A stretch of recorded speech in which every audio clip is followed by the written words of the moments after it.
You're welcome. Right Honorable. Right now, last week, the Oyo State government with the Osun State government just inaugurated a new council for LAUTECH. And you recall that when the speaker was here, he said the 8th Assembly is working seriously to ensure that LAUTECH is back on track. Is this part of your efforts, or is just what the two governors decided to do? And of course, CEO Africa went further to bring forth the chairman of that council here, and he said within 90 days, LAUTECH will be back on track. What can you say about this? What has been the impact or the effort of 8th Assembly of Oyo State House of Assembly towards saying that LAUTECH comes back to life as it's supposed to be? Whatever intervention from the governors, from the government's angle on the issue of LAUTECH emanated from the Oyo State House of Assembly. When the problem started in LAUTECH, the House of Assembly, in a motion, addressed that issue, and nobody ever knew at that level that it was going to take this long. But immediately the issue started in LAUTECH, it was the House of Assembly which first raised the alarm. And if you remember, you will notice that where we started from was that the issue of the ownership of LAUTECH needed to be discussed. For example, in the whole of Nigeria of today, LAUTECH is the only institution that is jointly owned by two states in the history of Nigeria today. And if you say something belongs to us and something belongs to me, what belongs to me will have better attention than what belongs to us. It is just logical. And if you now look at that, alongside with the fact that the state of Osun, they have another state university, whereas Oyo State is just trying to have a technical university which will be owned by the state. Now, you will realize that the interest of Osun State will lie more on the one which they solely own. So we started by saying that some of us move a motion that the issue of ownership of LAUTECH should be severed from Osun State, that it should assume the ownership of Oyo State alone. That was where we started everything. And before we know it, the state of Osun went ahead and said that no, they cannot give Oyo State the sole ownership, that it is a jointly owned school.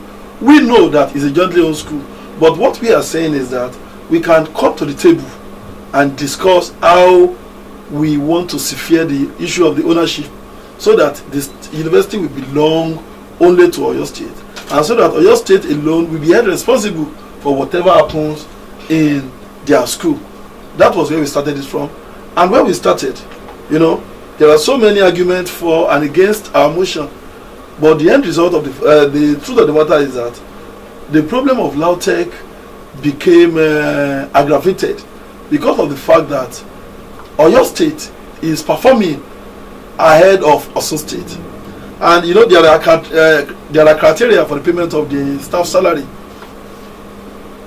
Each state is expected to contribute certain amount of money, and the Oyo State, to some extent, has always fulfilled its own obligation, whereas the state of Osun, owing to the fact that there is economic recession in place, are unable to perform as expected.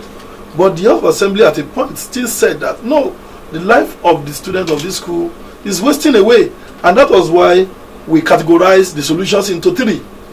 We talked about having an immediate solution, then mid-term solution, then the long-term solution. Everybody know today, and the Senate also confirmed it, that the long-term solution on the issue of LAUTECH problem is to sever the issue of ownership from Osun State and give it to only Oyo State to own. But the mid-term solution is one of the steps taken by the two governors, that is having a new governing council.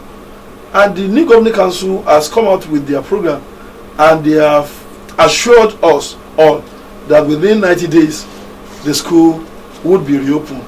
And at the House of Assembly last week, we had a meeting with our colleagues from Osun State, because we always meet to see how we can intervene in this problem. So we had a meeting last week at the Oyo State House of Assembly, and this coming Wednesday we are going to have another set of meeting at Oshogbo. So that is what is part of the effort to see that the problem of LAUTECH is adequately and permanently resolved.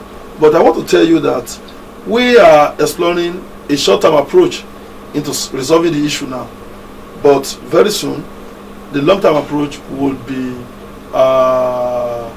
be used, and this issue of perennial problem from LAUTECH will become a thing of the past.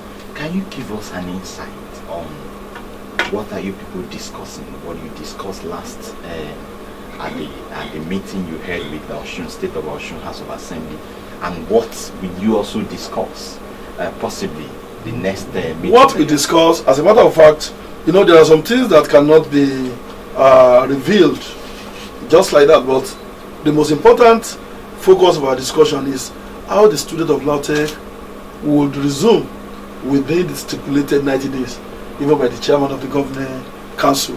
There are so many things that are involved, and not until we resolve those issues, that 90 days timeline may not be realistic.